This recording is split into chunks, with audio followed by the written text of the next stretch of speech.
with regard to advanced care planning for elderly people with or without dementia or with mental disabilities?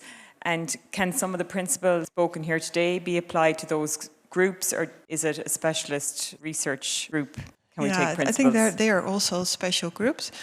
Initially, when we wanted to revise Judith Regent's definition for people with capacity, we thought, oh, we can do that for dementia and for people with intellectual disability. And then we thought, well, no, the situation is different, because with people with dementia, you can think of how they were in the past, how they are now.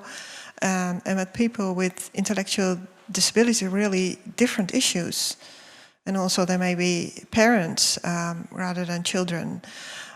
So we thought we just do dementia and not all people with perhaps diminished capacity. Perhaps you can say that that's a loss because you want a generic definition and inclusive of all populations. But I think there's more benefit to regard the specific populations. Yeah, I also agree with Jenny. If we really want to say more about other populations, we should validate what we say in these other populations. Also, we of course don't have all populations in dementia.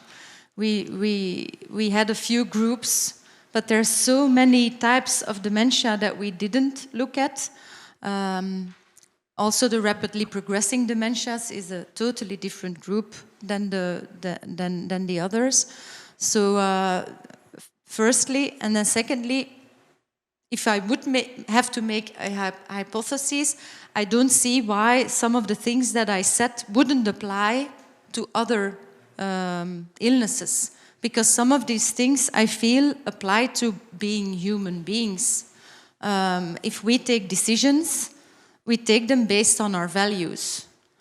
That is for a person with dementia the case. It's also the case for a person with cancer or with another illness. So I do believe we need to validate more in other, but I don't feel that what we are saying is so specific to dementia. Yeah, so I think the essence is probably the same.